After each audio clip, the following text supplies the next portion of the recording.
Hello future IITians and NITians. तो आज हम बात करेंगे काफ़ी ज़्यादा कंफ्यूजिंग क्वेश्चन के बारे में, जिसमें अपने को यहाँ पे ग्रेटेस्ट इंटीजर फंक्शन और फ्रैक्शनल पार्ट फंक्शन से रिलेटेड एक पूरा का पूरा फंक्शन दे रखा है और फिर यहाँ पे एफ डैश एक्स की value at X equal to 7/2 पे पूछा है।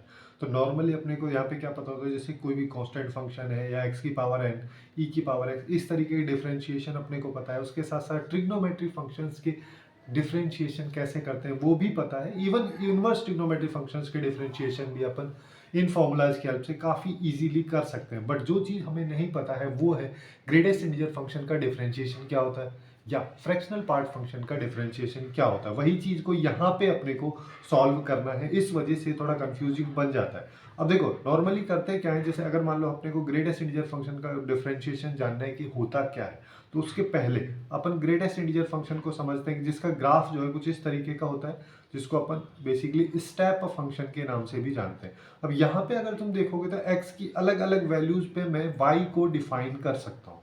फॉर एग्जाम्पल जब x की वैल्यू 0 से 1 के बीच में है, जब जो कि अपने को इस लाइन के द्वारा रिप्रेजेंट किया जा रहा है, तो यहाँ पे y की वैल्यू जो होगी वो हमेशा 0 आएगी।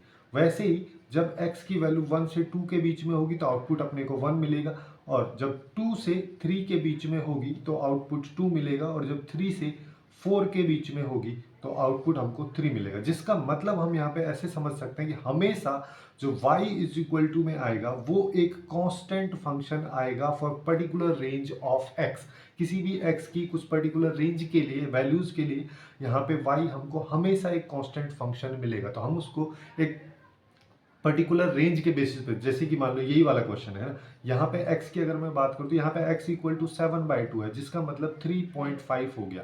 अब ये 3.5 का मतलब x की वैल्यू यहाँ से यहाँ पे जो है 3 से 4 के बीच में रेंज कर रही है। तो ऐसी सिचुएशन में जब x की वैल्यू बिटवीन 3 एंड 4 है तो वहां पे ग्रेटेस्ट इंटीजर फंक्शन की वैल्यू क्या होगी। जैसे कि यहाँ पे अगर हम देखते हैं तो यहाँ पे हमारे पास में ये वाला सिनेरियो बन के आ रहा है।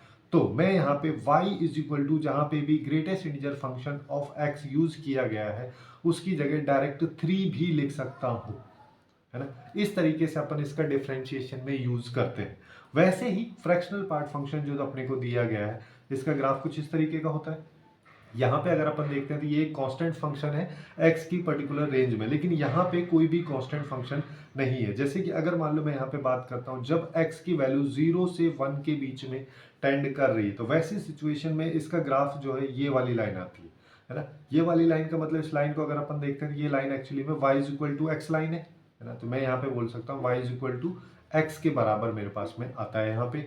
वैसे ही जब x की वैल्यू 1 से 2 की तरफ जाएगी तो मेरे पास ये वाली लाइन निकल के आएगी, इसके अलावा और कोई ऑप्शन नहीं आएगा। अब इस लाइन की इक्वेशन लिख लो।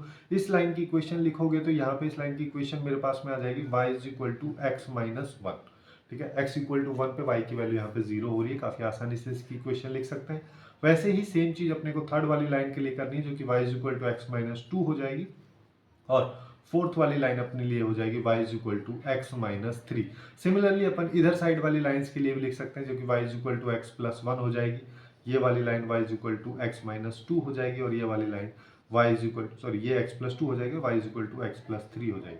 अब मेरे को क्वेश्चन के अकॉर्डिंग क्या चाहिए, क्वेश्चन में मेरे को यहाँ पे देखो क्या बोला है, x की वैल्यू 3.5 है, यानी कि 3 से 4 के बीच में है। जब x की वैल्यू 3 से 4 के बीच में है तो अपने को पता है कि ग्रेटेस्ट इंटीजर फंक्शन की जो वैल्यू है वो यहाँ से यहाँ टेंड कर रही है ना, उसको 3 लिख सकते हैं। और यहाँ पे जब x की वैल्यू 3 से 4 के बीच में होगी तो फ्रैक्शनल पार्ट फंक्शन की जगह अपन y is equal to x minus 3 लिख सकते हैं, है ना।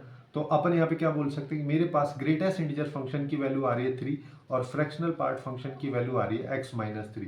अब तुमको अगर इसमें थोड़ा बहुत कंफ्यूजन है तो इसको अपन दूसरे तरीके से भी निकाल सकते हैं। सिंस अपने को क्या पता है कि x में से अगर उसका फ्रैक्शनल पार्ट घटा देते हैं तो मेरे पास ग्रेटेस्ट इंटीजर फंक्शन आता है। अब यहाँ पे अपने को ये वाली वैल्यू निकालनी है, ये तो x है ही, इसकी वैल्यू अभी अपन ने यहाँ से निकाली है तो इसको यहाँ पे डाल दो, तो यहाँ से भी वैल्यू निकाल सकते हैं कि ये x हो जाएगा, और इसको इधर लेके जाओगे तो ये x minus greatest integer function of x हो जाएगा, जिसका मतलब जिसकी वैल्यू 3 है तो यहाँ से भी 3 आ जाएगी। ठीक है, तो अब अपन जब x की वैल्यू यहाँ पे 7/2 है, इस रेंज के लिए अपन यहाँ पे फंक्शन में वैल्यूज डाल सकते हैं। तो मेरे पास अभी फंक्शन जो निकल के आएगा वो आ जाएगा 3 देखो यहाँ पे सबसे पहले बेस में ग्रेटेस्ट इंटीजर फंक्शन है जिसकी वैल्यू 3 है, और इसकी पावर में फ्रैक्शनल पार्ट फंक्शन है जिसकी वैल्यू x माइनस 3 आ जाएगी, प्लस यहाँ पे आ जाएगा x माइनस 3 और इसकी पावर में ग्रेटेस्ट इंटीजर फंक्शन है जिसकी वैल्यू 3 है, तो ये 3 आ जाएगा, प्लस साइन पाई x। ये अपने पास में फंक्शन निकल के आ रहा है इस पर्टिकुलर क्वेश्चन के लिए। अब तो काफी आसान बन गया, क्योंकि यहाँ पे पहला वाला क्या है, ये a की पावर x वाला फॉर्मेट है, ये x की पावर n वाला है, और ये तो ट्रिग्नोमेट्रिक फंक्शन है। तो सीधा सीधा अब अपन इसको डिफरेंशिएट कर देते हैं। फॉर एग्जांपल यहाँ पे अगर मान लो मैं a की पावर x को डिफरेंशिएट करूंगा, तो सबसे पहले a की power x into ln a, यहाँ पे 3 है, और x माइनस 3 इसका डिफरेंशिएशन करोगे तो इसका डिफरेंशिएशन भी 1 आ जाएगा। उसके बाद सेकेंड वाली टर्म का डिफरेंशिएशन करते हैं, तो x की पावर n है तो इसका डिफरेंशिएशन n इंटू एक्स की पावर n माइनस 1, 3 माइनस 1 करोगे तो 2 आ जाएगा, इंटू अब ये जो बेस है इसका डिफरेंशिएशन करोगे x माइनस 3 का तो वो 1 हो जाएगा, प्लस साइन थीटा का डिफरेंशिएशन कॉस थीटा होता है तो यहाँ पर आ जाएगा कॉस पाई x, और थीटा का डिफरेंशिएशन करोगे पाई x का x के रेस्पेक्ट में तो अपने पास में आएगा पाई। ये अपने पास में फाइनल इसकी वैल्यू आ रही है। अब लेकिन अपने को क्या चाहिए, अपने को वैल्यू चाहिए यहाँ पे f डैश ऑफ 7/2, तो x की जगह 7/2 डाल देते हैं, 3 की power 7/2 minus 3 into ln 3, plus यहाँ पे क्या आ जाएगा 3 इंटू 7/2 माइनस 3 का whole square, plus pi into cos 7/2 into pi, ये वाला आ जाएगा। अब इस वैल्यू को अगर मैं देखता हूँ तो ये तो हो गया 0, क्योंकि cos 2n प्लस 1 पाई/2 0 होता है, तो ये तो खत्म हो गया। यहाँ से अगर देखते हो 7/2 में से अगर 3 घटाओगे तो 1/2 आता है, तो 3 की पावर 1/2 यानी कि √3 लिख देता हूँ इसको, इसके साथ ln 3 लिखा हुआ है, और प्लस 3 इंटू ये है 1/2 का होल स्क्वायर जिसको 1/4 लिख सकते हैं। तो अपना ऑप्शन अगर देखें तो यहाँ से डी जो है एक करेक्ट ऑप्शन के रूप में अपने को निकल के आ रहा है। तो यहाँ पे जो सबसे कंफ्यूजिंग चीज थी वो ग्रेटेस्ट इंटीजर फंक्शन और फ्रैक्शनल पार्ट फंक्शन का डिफरेंशिएशन था, और यहाँ से हम ये चीज सीख सकते हैं जब भी इन दोनों टाइप के फंक्शंस का डिफरेंशिएशन किया जाता है तो अपने को सबसे पहले पर्टिकुलर x के बारे में बात करनी है कि x को वो कहाँ पे जानना चाह रहा है, ठीक है, कि किस x की वैल्यू पे वो f डैश x के बारे में बात कर रहा है, उसके बेसिस पे ही अपन ग्रेटेस्ट इंटीजर फंक्शन और फ्रैक्शनल पार्ट फंक्शन दोनों को डिफाइन कर सकते हैं। सो आज के लिए बस इतना ही। Hopefully you guys find it useful, and if you find it useful then please do like, share and subscribe.